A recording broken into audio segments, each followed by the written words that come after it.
This is a plant that it's a member of the Ceanothus species, and we call it deer brush, tick brush, wild lilac brush, soap brush.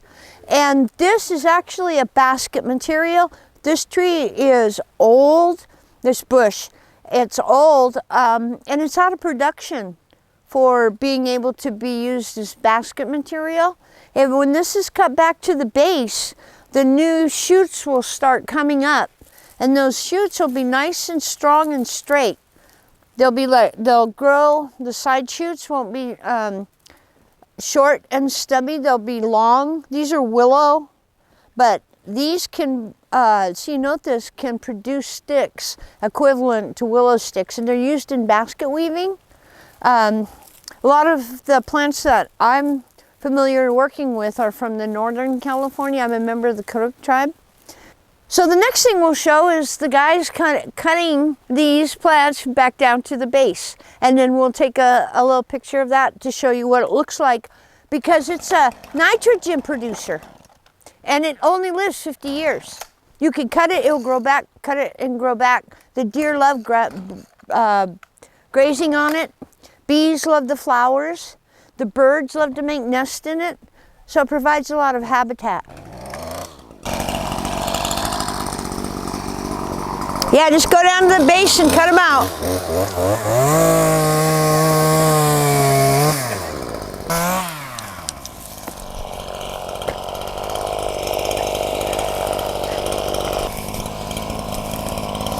The other thing we can do is pull this fur out of this little drainage.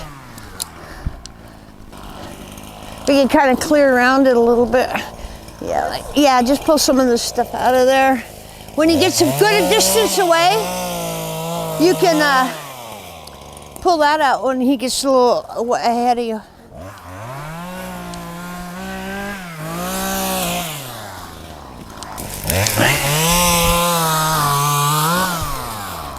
You want to try to get rid of those suckers because they're going to take over that energy.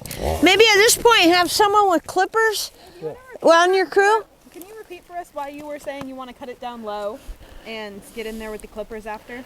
Because what happens is if we miss, this is a great big root ball that's underneath the ground. And if we miss the suckers, the smaller limbs coming off, they're going to take the energy. They're going to suck what that root ball's giving them.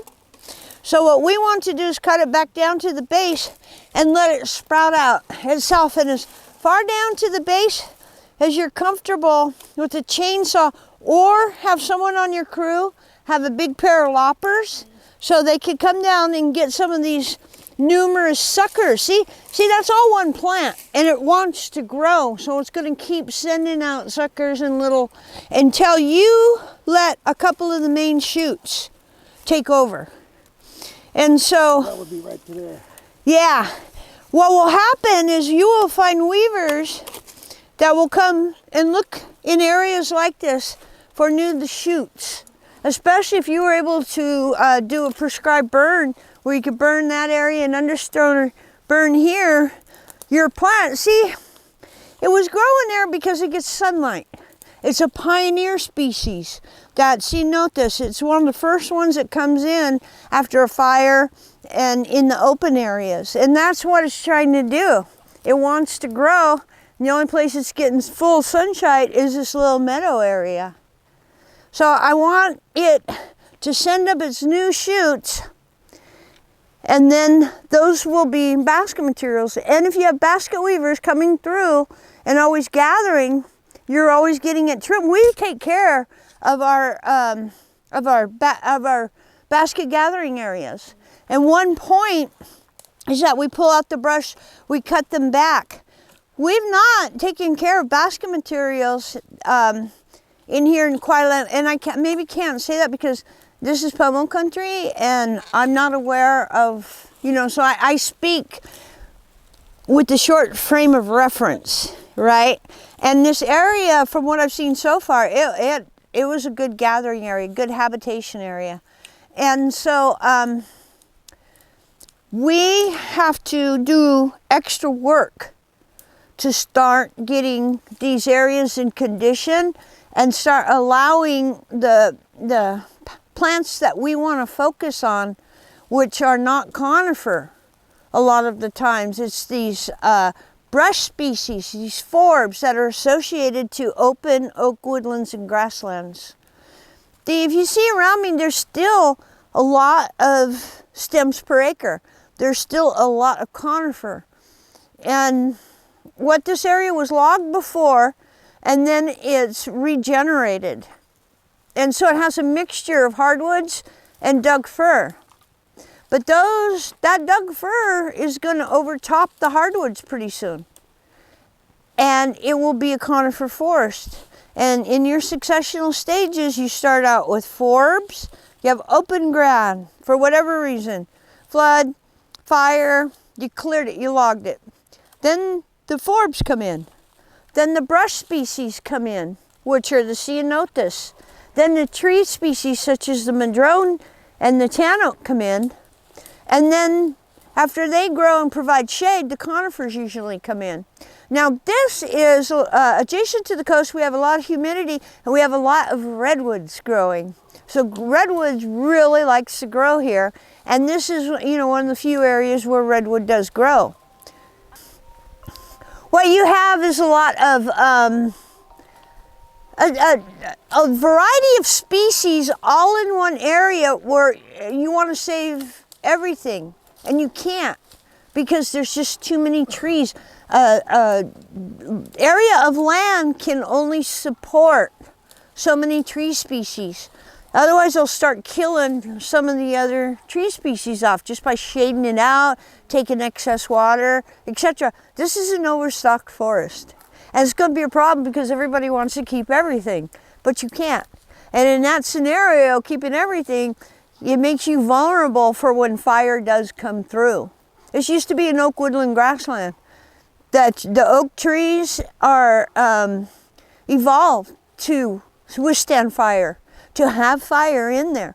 Yet we, by lack of management and manipulating the vegetation, are just letting these logged areas grow over by themselves, and this is what we get. A lot of times you can have a wild landscape and not manage it, but because we have so many residents so close, and the narrow roads are narrow here, and there's a lot of people that live here. You have to manipulate the vegetation to make those openings, to provide those defensive spaces, and oftentimes nowadays to have a place to come if you get caught in a wildland fire situation and you can't get out of it. To me, these are like miniature safety zones. This here is a Madrone. Now this one, the thing you got going on is you're in a cut and fill road slope.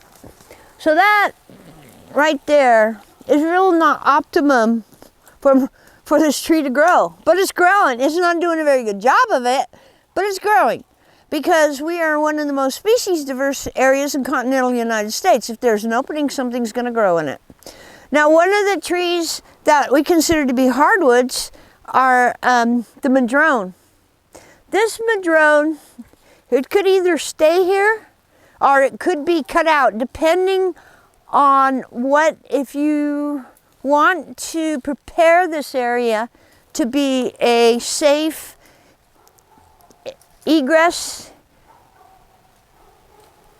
I'm looking for the word egress, and to come in and out, be a safe corridor. If you have to come in here during a wildland fire situation, it's best if you have areas where you have width enough for your fire engines and your trucks to go by, but you also don't have this heavy canopy cover when you're trying to wait out a fire, if this is all you can find. If you can't, and we've seen it with Redding. People just, the lineup of cars, people had to just leave their cars and try to get out of there. And so you have so many houses dispersed all over that you just don't know where people are going to end up in a fire situation. The Madrone trees, again, they come in after, they're like, well, you get the pioneers, you get the brush species, and then you get the trees.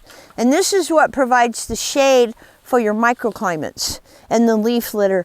I often think of madrones as a fire carrier. If you notice, the madrones start losing their bark and their leaves start falling in August and then September. And that is, a lot of times in August is when we have our storms bring our lightning. So a lot of times, you can see all this, the leaf litter, that's all gonna carry your fire in a drought situation. If you get the right winds, you have, don't have rain for a long amount of time, and maybe your fog isn't coming in like it should, because fog is a real good influencer on fire. Okay. So that one is a tough call. I mean, whether you want to take that or leave it. Because it's not really going to do anything. It's not, but if you leave it, I mean, we could limit and you could shape it. So yes, you could pull one out of there. Actually, I'd leave that forked one. But again, it's suboptimum. It's grown in the ditch. Yeah. Madrone's like water, but not a lot of water. Yeah, and it's got no place to go up to.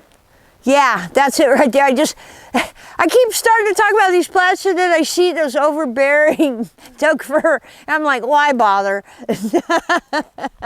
So, can you maybe tell us about how you would attack and start thinning in here? There's a few smaller ones. I'd take all those smaller ones out. I would let that big stem right in front of me, and I would let that other stem right there take over.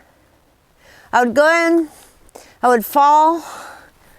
If I was writing a prescription for this, I would have marked these smaller redwood trees that are basically what I'm kind of seeing from now. They're basal sprouts.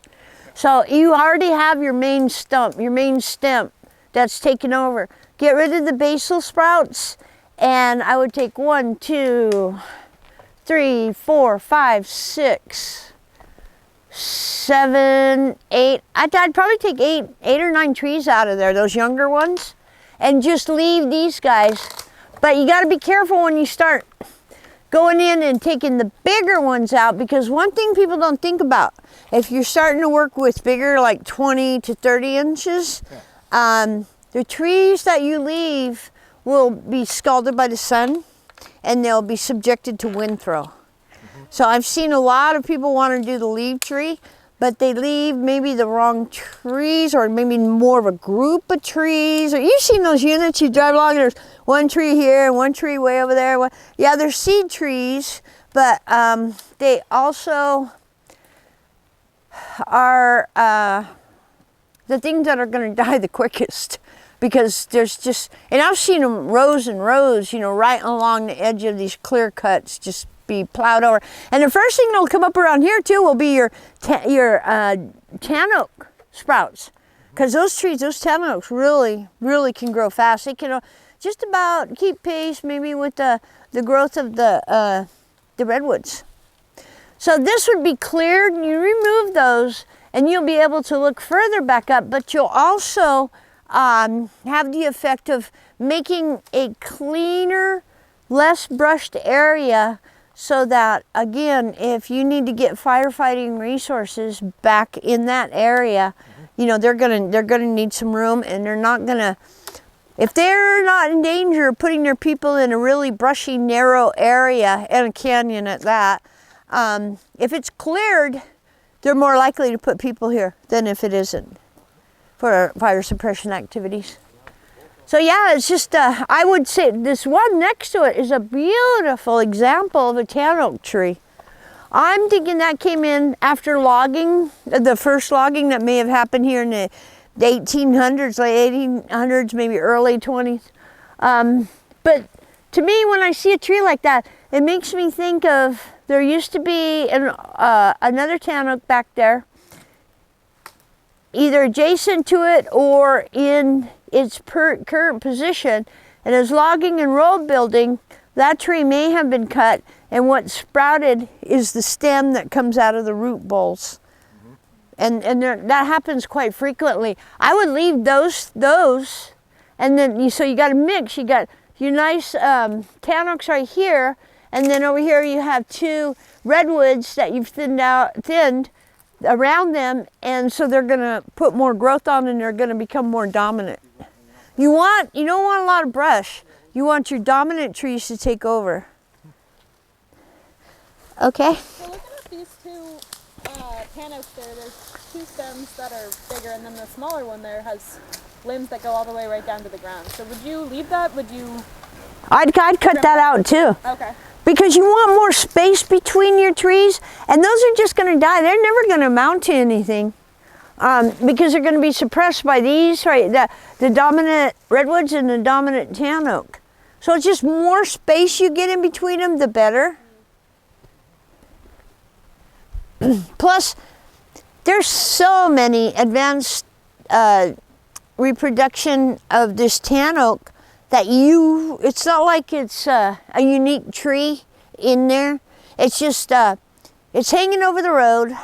So and that's the other thing, when you're clearing, doing fuels reduction, how much firefighter safety, firefighter coming in and going out, and the public.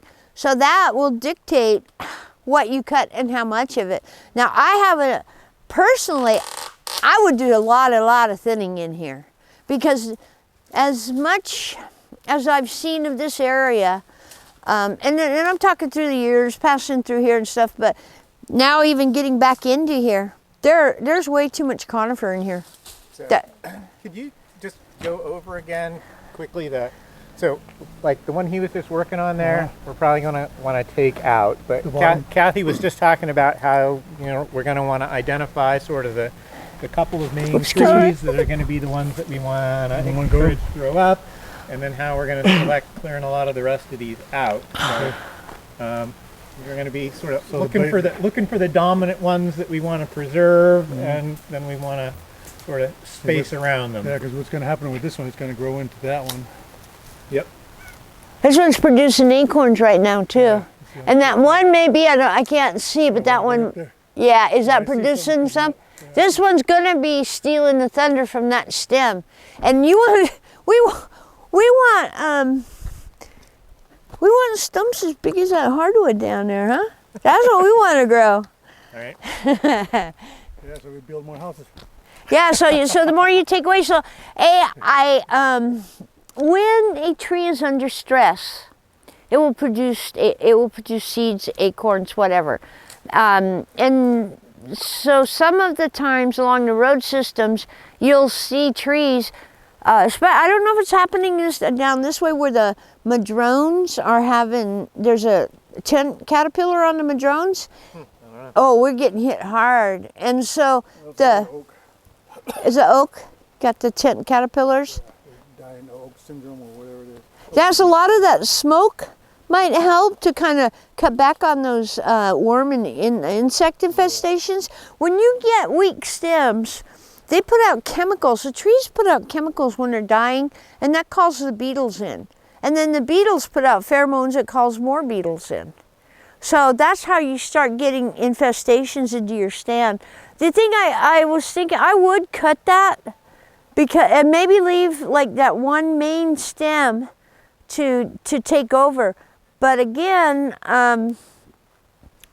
look you got one behind it. You got another one behind it. It's just, if you're gonna do it all the way. I mean, picking and plucking a few different plants here and there and thinking you're gonna make a difference in the big scheme of things, it doesn't. I'd go heavy because you've got stuff to work with. And as that one is too, it's too close to the path, so you want to get rid of it. Yeah, that's the other thing too when we're cutting. That's why if you can get something to flush cut, because a lot of times when I think of the old people, a dog runs over there, somebody goes and gets it. To me, those are like little punji sticks. So as flush down and flat down to the ground as we can get on it is better, because up in Northern California, they're using brushing machines on fires. You can't get off the side of the road now after those brushing machines. They shred everything. Have you seen that yet? Yeah. Oh my gosh. Yeah, I mean, that's not the way to go. Yeah, it's cost effective and it gets things done, but it's just a mess. I mean, they're like, okay, they definitely found a way to keep people out of the woods now. Even the animals, you know, they don't want to get hurt. They don't want to get their hooves hurt. You know, they go the path of least resistance. And you really can't get, after a brushing machine goes through, it's hard in hell to use that bluff. And that's where, or that cut bank or wherever, that flat piece of ground they ran it over. But you need areas that your animals can come down real quick, feeling safe and not seen, go do their thing down in the meadows area, and then retreat back, or vice versa. Okay, so yeah, when we clear, we're going to cut these back because the ambers, when the fire is going to be over the roadway, the escape route. So we want to cut some of these off so it won't be hanging over the roadside. So we'll go up 10 feet and get all the branches down that are hanging over, and we'll get close to the tree as possible. That way it won't be any hang-ups. So, yeah, and then we should probably cut this up too. This is an old, looks like it's black oak, but I don't see any black oak. This is an old stem anyway. We'll cut that, chunk it up, and throw it over to the pile so that it can be chipped. I would cut off, we're going to buck up all this dead wood and branches. We're going to pull it out and pile it. Then we're also going to cut the madrones because they're on a hillside. They're above a wet area, and they're not going to really reach their full potential. A lot of these younger plants, trees that are growing, they're not going to get enough sunlight, they're not going to get enough nutrients, and they're not going to be able to really grow. They'll grow to a certain point. See that dead limb? Right there on the... That's what's going to keep happening. It's going to send out shoots, and then they're going to die because it's just not getting what it needs to survive. It's to thrive. It's just surviving. So we're going to cut that out, and we're going to cut around the suckers, and we'll probably maybe leave this one main stem to take all the energy out of that root ball that's underneath there. So you got to have one to take the energy, otherwise you'll keep fighting all these sprouts because it will want to keep sprouting because it wants to grow. We've got Manzanita over here. Manzanita is a good leaf species. You've got one little black oak. Actually, I'm looking at the lid. You can tell the difference between the black oak and white oak. It's got pointy leaves on it. The yellow and green is a black oak. And that's a hardwood species. I don't know if it'll be able to grow. So I think that that might be something, and we're clearing everything out, we might just leave that one because it may take over and grow and thrive, or it may die. But because it's one of the few black oak in this whole line, and you have the rest of the black oak, actually have a black oak groves over there, and this road has dissected them.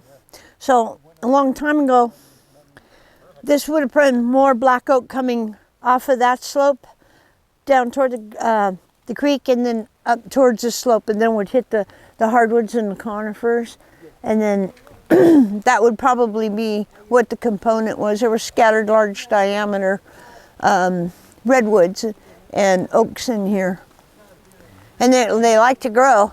So fire is what you use to check the successional stages of the plant communities, so that they don't evolve into species that are crowded, that are sick, and that present a fire hazard to the communities that have moved in here since contact. This is a species of Manzanita, and it grows. I've noticed that this area has very, very large Manzanita groves. And again, this is a food resource for the animals, the people, the bees, and the birds. This area, this type of ceanothus likes to be in meadow and open grown areas. It's one of the brush species that come in after a fire. That's part of the successional stages of a forest. So we want to save this one. This one is really good as a fire break. Fire doesn't travel as fast through groves of groves of Manzanita as it does other tree species. So the birds, they eat the seeds, people can eat the seeds. It has a multiple use in the area. And even though it's growing on the slope, Manzanita is a hardy brush species. It can grow pretty much anywhere. Any other plant can't. So I would save this one. I wouldn't even really cut it back. I would just let it keep growing. This one, just leave it as it is. Might be able to prune up some dead branches on it, but that opens it to disease. I think this is okay the way it is. This one right here, again, we're running into the ceanothus. Look what happens. When you don't manage your plants will grow and then they'll start dying off. And this is really volatile. You get the big patches of this type of ceanothus and it'll burn hot. But then this is the type that we use for baskets. So cut it back, let it grow, and trim it for basket sticks is a way to help manage your forest, to help keep the vegetation back. If you start working in basketry areas and start enhancing the plants, the basket weavers will do the maintenance. This seed, again, is a nitrogen fixer. The seeds from ceanothus can lay dormant in the ground for about 200 years. Fire comes through, the seeds pop, and your ceanothus comes in. It's a ready-made seed bank for when fire comes through an area. That is the cue for the seeds to pop up, to become viable again and grow. Is that heat. She wasn't filming. This is a plant species called Douglas iris. Why don't you come over here and take a good look at it? It's like a domestic iris. It grows like one and it looks like one. But the native people used the vascular bundles inside of the stem as twine. They would clean out the vascular bundles and roll them together, and then that's where they make their twine and their rope. Douglas iris makes rope, and then the other type of iris that we see is smaller and finer, and that makes string. This is like a crazy tangle behind you. How would you prioritize if you were starting to open this up? I would take that Doug fir out. I would take that leaning Madrone out. I'd take that Doug fir out. I'd go and I'd limb up that tan oak tree right there. Look at how the structure is behind that group of branches of tan oaks. Then limb them up, or if you have to, what's your minimum DBH that you can cut? What's the diameter of trees? In this job we can do just about anything, but Okay. full tree. What? Full grown. You guys will have to take a look at that one from the back and see if limbing will be enough or if you should drop it. And then that one too. So we'd have to go look at the structure, look at the limbs, how's it fitting into the edge picture of future, how we want it molded, how we want to develop this side of the hill here. So yeah, I would cut it heavy. If those trees have to come out, that's all the better, but you're not going to know standing here on the road. We're going to have to go up, get behind the trees, and take a look at them. That way you see the structure of the trees, you see the limb, you can see what you could take better. So again, take the time to go up, get behind your tree, and look at it, because it's always going to look different back there than it does here at the face. Also, you'll see how that individual tree stem fits into the mosaic and the ecosystem behind it. You guys want to go up and take a look? Let's do it. You want to send somebody up to have them? You guys want to go up there? I've got a bad hip. I'm sorry, 45 years climbing mountains. But if you guys could go up there and just decide which ones, you want to limit, if you want to cut the whole limb off. Because I guess you got to have a vision. So my vision is to clear the brush back, get rid of what we know is going to die or impede the firefighters, and help to get rid of the limbs and the dead slash around the bowl of the stem that we're going to leave. So if fire comes through here, also diseases too, pathogen. Your trees are too close together and stuff, it's easy for them to hop to different ones.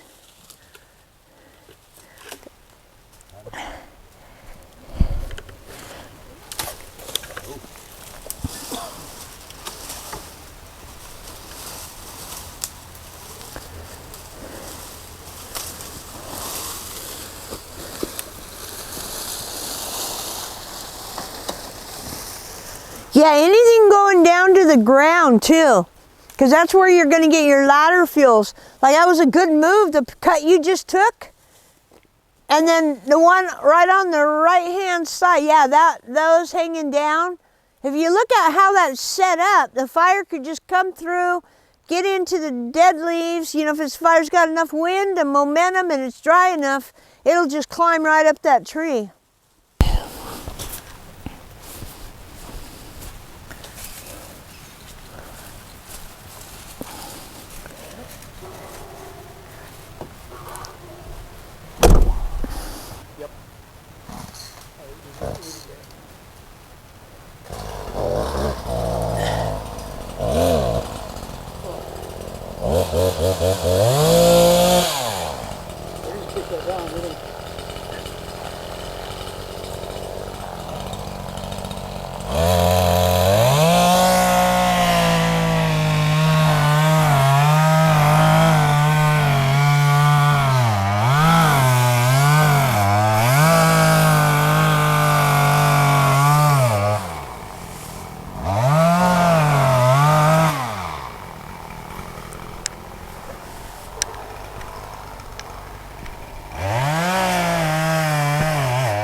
Are you going to cut that one? Are you going to cut that one? No. Hey, you guys, I found a yew tree? A yew tree? Yeah.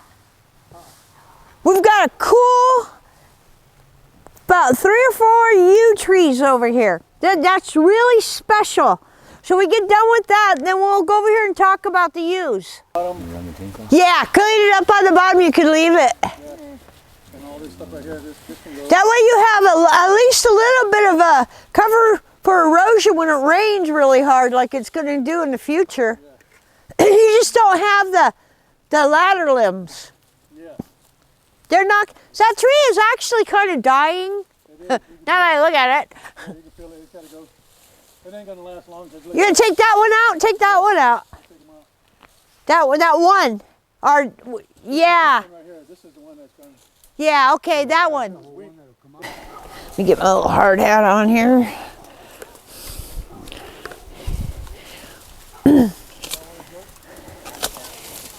Yeah, cut. What we have here is a Pacific yew tree. It's, if you could just pan over to, I know it's a mass of conifers, but within there is a short needle tree with big red berries, and that's a yew tree. And yew trees are really important in the ecosystem, but they're also used by the native people. We use the wood for the bows, the staves for bows. We use the wood for making spoons, and the bark from the yew has Taxol, which is a cancer cure, or not a cure. It is used for the treatment of cancer. And yew wood is used for the treatment of cancer. Now, about 20 years ago, when they found out the yew tree had a chemical in it that could help in the treatment of cancer, the government forbid the cutting of yew trees for a little while, for maybe about 10 years. Then they made the synthetic chemical that the yew produces. They were able to make it synthetically. So then the yew was basically a tree that we could harvest again, that could be cut. Yew is very used in Northern California a lot. We'll talk to some of the Pomo and find out if they use it. I'm Karuk, so my knowledge is up in Northern California. And as soon as we start working with some Pomo weavers and gatherers down here, we'll start getting some more information on their uses of the tree. So right now, what we're doing is we're going to release the tree. We're going to release all the vegetation that's competing and keeping those trees. It's a stand. There's at least 3 or 4 trees right here by the road. But if you go back further up the hill, you may find more yew. Now, I haven't seen very much yew through this road system. So for me, I'm thinking that one needs to be treated as its own little microhabitat of species of yew. And that means getting those big Doug firs out of the way, that tan oak, all that should come out from in front of the yew, so that if there's a fire here, that the yew will have a better chance of surviving a fire that may come into this ecosystem. And it's unique in here. I don't know, a lot of my experience has been up in the Klamath River. So I'm down here in Willits now, and I don't really know how much yew is naturally occurring here.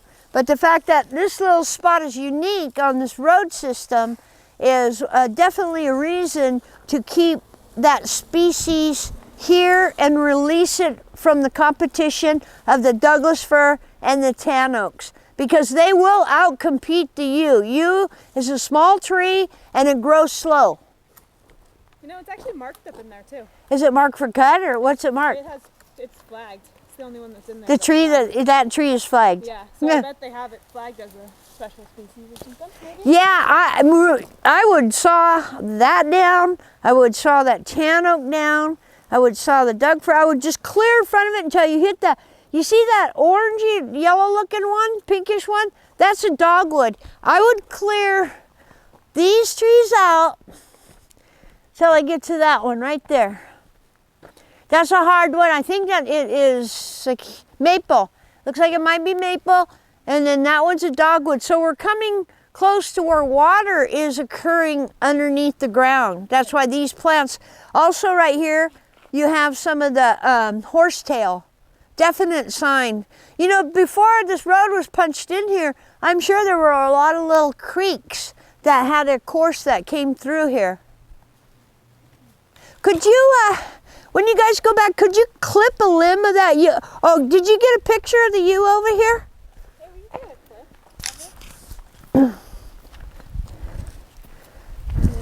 clip. Did you get a good close-up of the yew? When we clean it out a little bit, maybe take the chainsaw, dump some of the others, and then we could have a better view of the yew. Also for the trail system, the ability to see these other different type of plants that grow here. I'd cut that one. I'll cut all of that. Yeah. It's not going to hurt it. The flags are cut. Yeah, they got the yew flagged. So what we want to do is just clear in front of it. We don't want to disturb the area too much because they're growing so well in here. But we want to get rid of the trees that aren't going to amount to much they're impeding the growth, and if anything catastrophic happens, these will be contributed to, this brush species and these trees will contribute to the heat that's going to hit those yews. You know, there's like 4 stems of yew in there, and they're all Pa? There's about 4 stems of yew in there.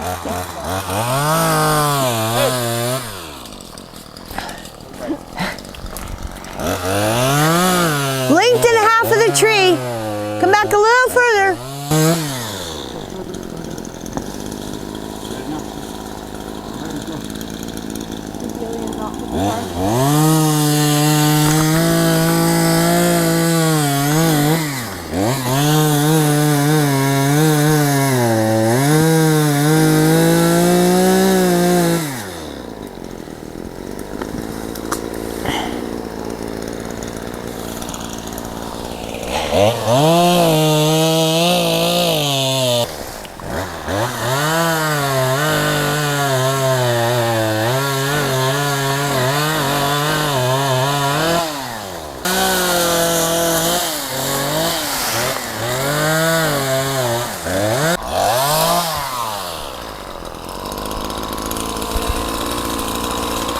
In there and how they're looking, because we want to take some, but at that point where is too much, where that solar radiation comes in. They've already cut one yew right there. Oh, that, look at that, grew, has kind of a hole in it. I'm thinking that maybe just brushing some of the dead limbs, but maybe not. See, I'm at that point where. Yeah, right there. Yeah, I'm at that point where. Go up a little higher. What's that? Just limb them a little higher. The town oak. No, I thought you were talking about that one in the back. No, don't limb the. Yeah. See, I don't want to remove too much of the microclimate because I'm not sure at what point, you know, there's going to get too much solar radiation, because you'll. Burn it up. Yeah, where the solar. This one, the one in front here, looks like it's completely dead actually. Okay. Oh, that's nice. It's Take firewood. that lead, the one that's furthest down the slope out. Yeah. It looks Okay. like it's dead all the way up here. Okay. It's dead through there. So we probably want to take that front one and then this like trailing limb off the limb that's And this one. dangling This down. one too, right? This guy over here. And the more I'm looking at this tan oak too, the more I think It it's. needs to go.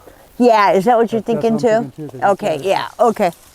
Then maybe, yeah, this one I think has got to go too. Yeah, take it out. Yeah.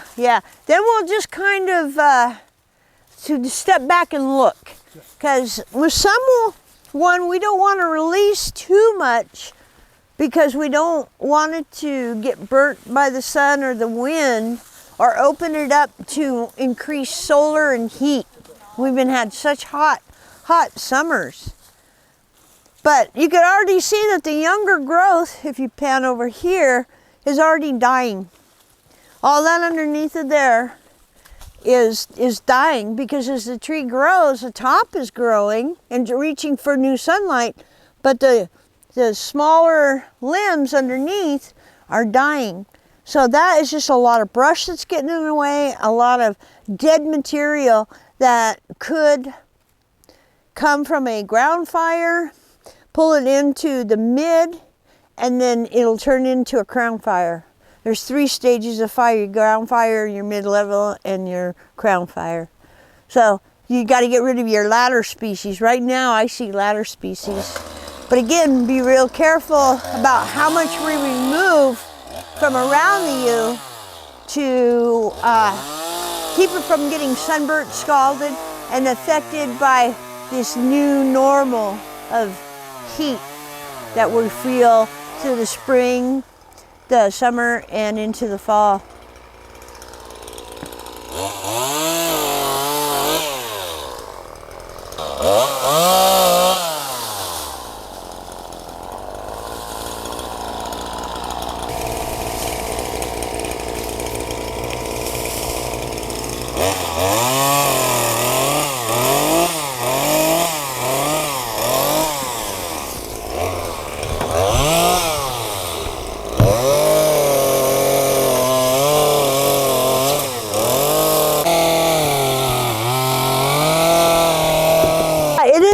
walk around in an area that has been, has what they call high stumps. So if you can maybe have someone on your crew, you know, who has a saw that can do the stump flushing, it just works out better as far as people. And the more you cut back some of these stumps too, the less probability you have of them coming back up. You eventually will kill the tree if you keep cutting and cutting on it. Maybe someday they'll be able to run fire through this area, and fire will be the tool instead of the chainsaw and the man. Fire can take out and clean up an area a lot faster than a group of people can. But you gotta invest the time, the energy, and the money to prepare the area to receive fire. Keep species diversity. Like you have seen, we are in areas that are dominated by conifer. That's the Douglas fir. There's a lot of redwood here too, but the hardwoods need more help. The hardwoods are the ones that need to be released. The dogwood trees, the maple trees, the yew wood, the plants such as Manzanita and other brush species. The Madrone, that's another good species to keep. If you have good madrones that have a good base, of a solid stem.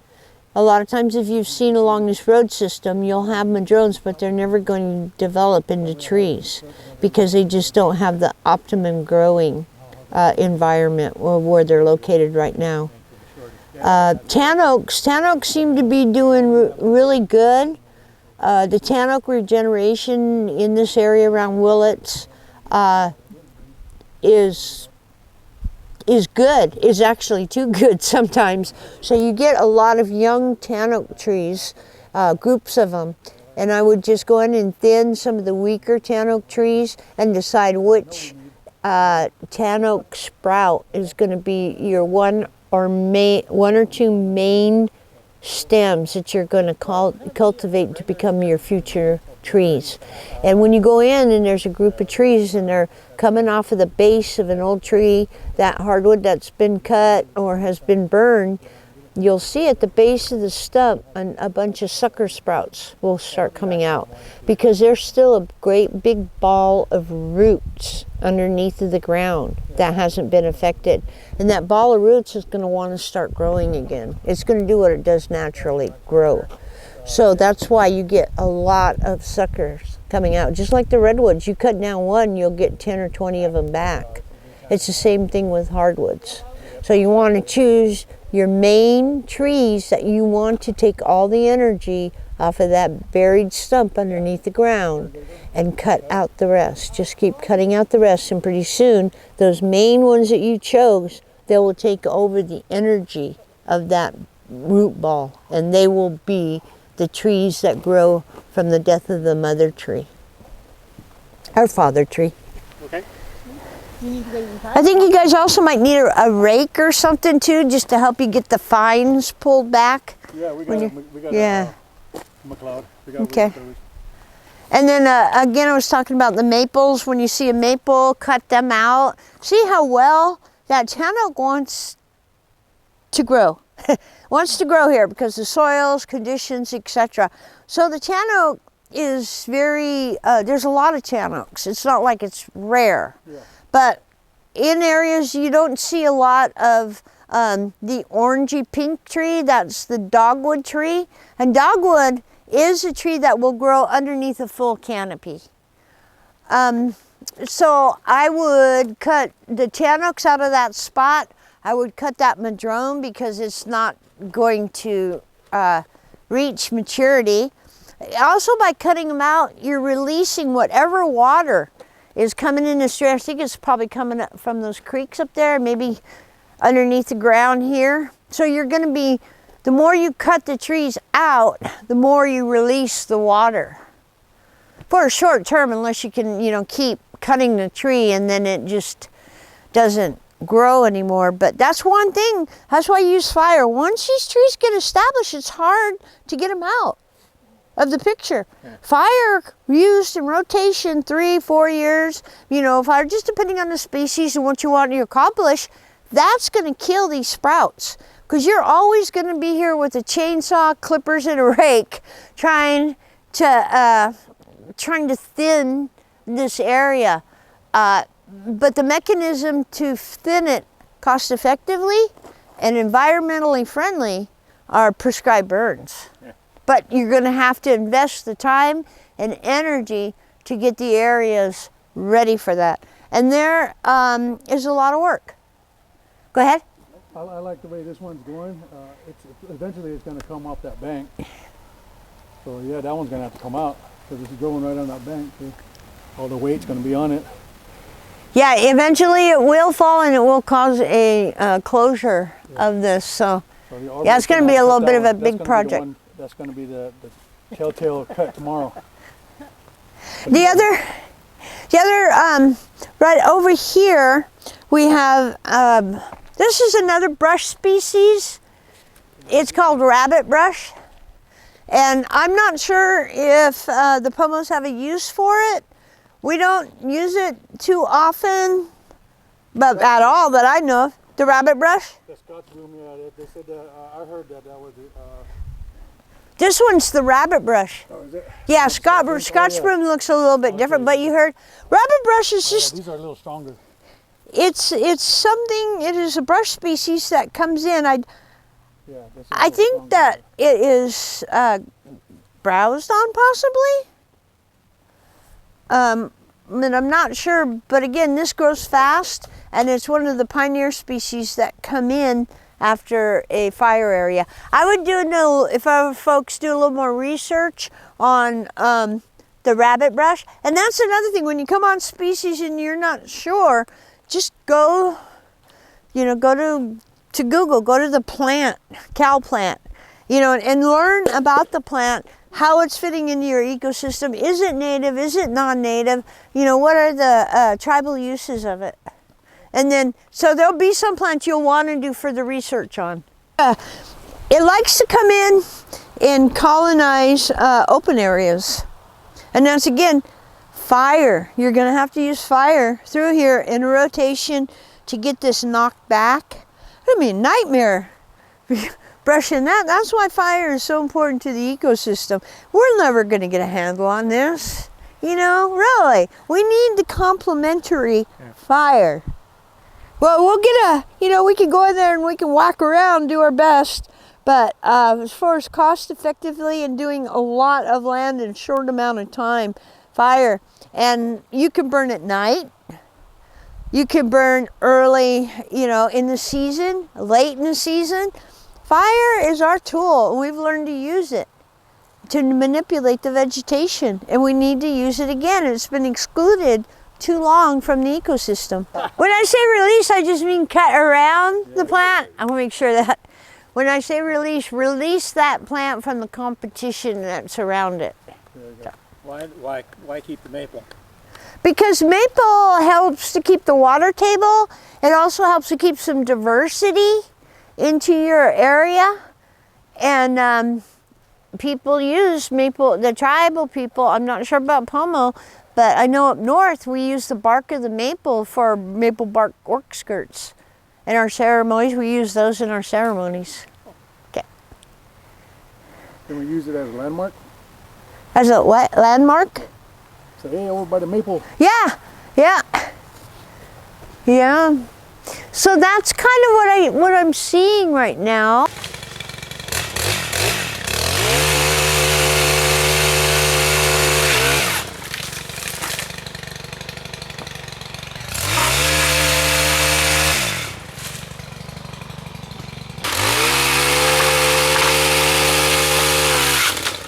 So here we have black oak.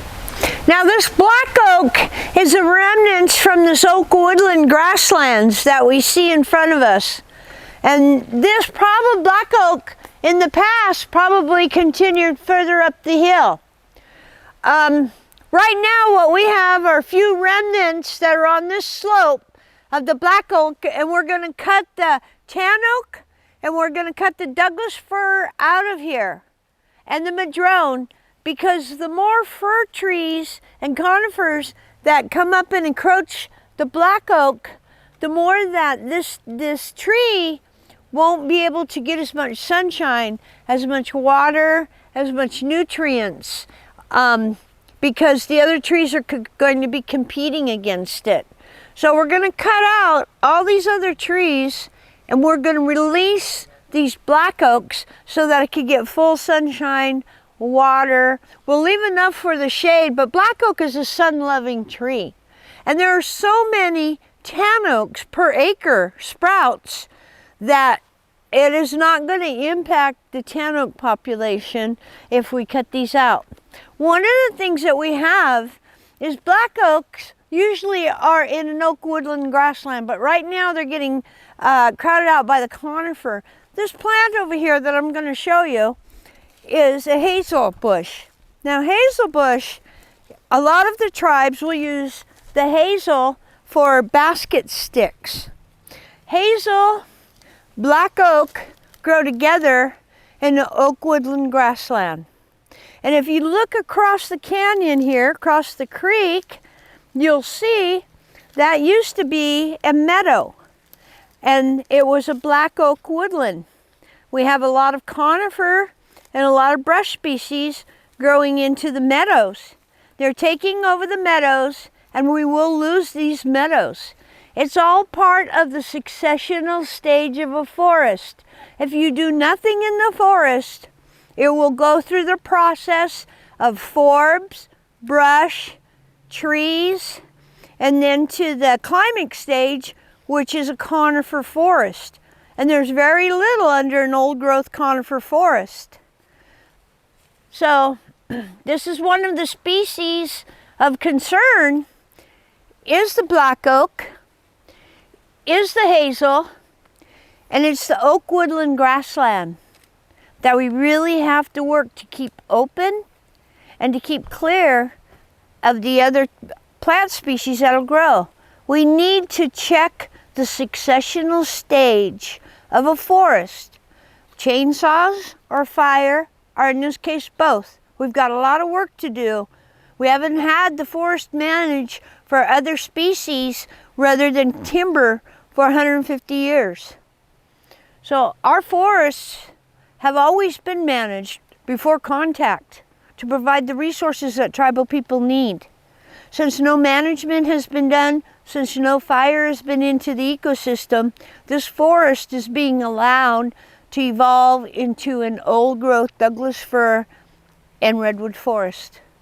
And it's crowding out the oak woodlands that the animals, the people, and the forest needs. That's what you're gonna do, just cut them out. And those are pretty much the species, you know, in this area. If we go to another area, different soils, different aspect, we will encounter different plants. So right now we're just kind of working in a redwood conifer forest that has a hardwood component. I have a question. So a lot of the Doug firs and the big madrones here are, you know, part of the canopy. They're co-dominant right now. Do you worry at all about taking those out and damaging the oak? Like especially I just damaging the black oaks? Yeah, there's I would, you're definitely gonna have to be careful, because if you do damage the oaks, you can pull the top off. It will grow again, it will continue to grow. But what you want is nice stems that are solid all the way up. So yeah, you do run that risk, and you have to deal with that situation. And that situation evolves from the lack of management, from going in and at the least running fire through, but you're going to have to do the upfront work. You're going to have to do the cutting, the piling, the getting rid of a lot of plants that have come in since the cessation of fire and management. You could thin, if you could find someone, you might be able to thin a lot of these young Douglas fir and redwoods out. and be able to maybe be marketable. I don't know what the haul costs are, but there are too many stems per acre in our forests, and what's happening is that is the fuel for the wildfires. If they got something to burn, that fire is going to keep going. And so we have to start managing our area for these climatic events that we're having. If we are truly in a new era of climate and climate change, which are called the Anthropocene, then we have to think ahead, 50, 100, couple hundred years ahead, about what we want our lands to look like and how best that we can help our lands and our lands can help us weather and adapt to these episodes of climate change. Would you, just out of my own curiosity, speak to the hazelnut a tiny bit more? Is that a species that's fire adapted? Is that something? Yes, hazel. Oh yeah, you got to release those hazels.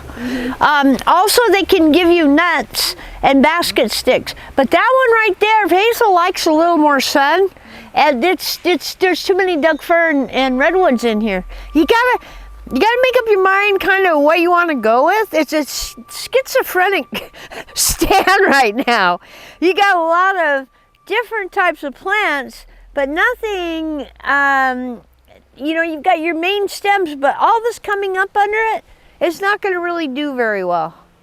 And so you can either let it stay, and if a fire happens to come along, it'll burn, or try to take it out manually. The animals really depend on hazel for the nuts when it does have hazelnuts. And I was just, see, sometimes even those older ones, like this Madrone is doing okay, but it's dropping its limbs. And it's basically not in an ideal situation, that Madrone stem. There's actually two of them, or it may have come from one root ball. But those are the kind of things that, people don't want to cut them, but then if you don't cut them, you lose them. Prune them or lose them, trim them or lose them. A working forest, this is what happens when you don't work in your forest and you don't have a working forest. As I've said before, we live in one of the most species diverse areas of continental United States. If there's an opening, something's going to take that opening. So we may as well take the opportunity to decide and manipulate the vegetation to provide the trees that we want and the environmental communities that we so desire. And be careful of the irises. The iris are a really good important ground cover, and they provide the flowers for the variety of bees that like to live within and adjacent of these meadow areas. So we always try to keep from having heavy equipment, because you'll find areas where there's more than just a few here and there. It's like a big thick carpet. We try to keep heavy equipment out of there and people from dragging stuff through so that we can always have that iris component there. That's another maple that needs to be released right there.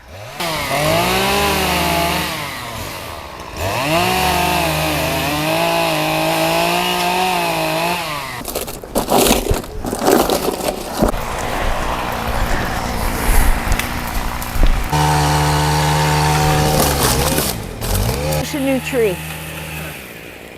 You see that? See how that's dead up there? Both of those are dead. Yep. It does have those. We're steeper country, different soils, slopes. So these it's really you can see all the way in there that they're growing all over in there. You really like that open area. Yeah. Because basically everything that's from here to the bank is what's overgrown, and everything else is all just open. So you see all that openness up there? Yeah. And that's what you want, for the fires. Is to be able to see back there, but not have your guys be pushed, from the flames, which way they're coming. And if you got to get the hell out of here, you'll have more of an open escape route. Yeah, so see, because we're pretty much with maybe about we've got what? How many? 4 or 5 main species, tree species that we're seeing here. Plus, you know, the hardwoods. What? Okay, so that's Madrone, tan oak, black oak, redwood, Douglas fir, maple, yew, dogwood. Did I say tan oak? Okay, so that's up to about 8 different species, but it's kind of consistently the same in here because that's the soils and the slope and what's it. Now, if you have another area, like you guys are working in oak woodlands or something, grasslands, there'll be a totally different plant component out there. Right. So that's why I'm kind of... Too bad we don't have more of like funding to go to some different places and all, but this is where we got our sequoia. This is where we can work. Could have went to her country.